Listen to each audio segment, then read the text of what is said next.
Hey, I'm Daniel. This is my wife, Carrie. I grew up in a house that didn't know Jesus.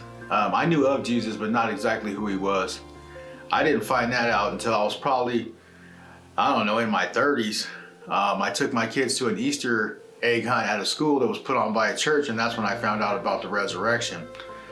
But I didn't become a believer at that point.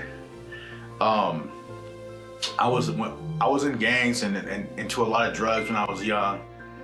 And I spent a good 15 years on hard drugs.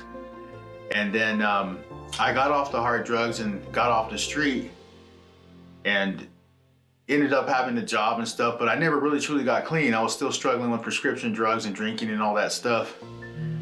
And then I ended up getting a new job at a big casino, and it led into a relapse. And I was using drugs behind my wife's back for a year in secret. And then I finally came out and told her. And I remember one day I went to bed, and when I woke up the next morning, I had this different thought of who I was and what I actually was doing and how I was hurting my family. Well, soon after that, my aunt invited me to church, and I went. And they put the prayer up on the screen, kind of how we do at Living Stones, about Jesus. So I prayed that, and I really meant it. But I still didn't believe. A couple days later, I had used again, and I was just at the end of my rope because I was really trying to quit.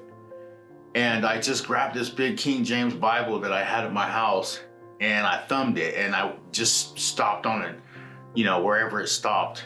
And it landed on Psalm 40.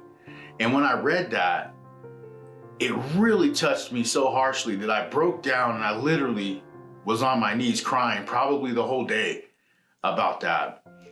And that's how I met Jesus and realized how real and life-changing the Holy Spirit is. What do you guys say now? Shortly after that, we took a trip to visit Elko, and we all made jokes about how cute this little town is. And I think all of our family kind of fell in love with it. And when we got home back to Las Vegas, we decided to bring it up to his mom and his dad if they were going to want to move with us. And everybody was on board. And then we wanted to get baptized before we left Vegas because that's where our journey started. And then we came up here to visit shortly after that to look for a house. And I believe it was the first time Living Stones was coming back from its remodel. And we ran into Carter. He was the first one that we first met. He had these cool shoes on, and that's all my husband kept talking about was, wow, these are real people. We realized shortly that it was gonna be our home church. And when we moved here, we had a very long talk with Don and Holly, our community leaders, and we felt very welcomed, no judgment whatsoever. I'm very grateful for Living Stones. When I was going to church in Las Vegas, I was totally blown away by the spectacle of it. It was a very large church with probably 40,000 seats, and they had a big band and this famous preacher, and it was really cool.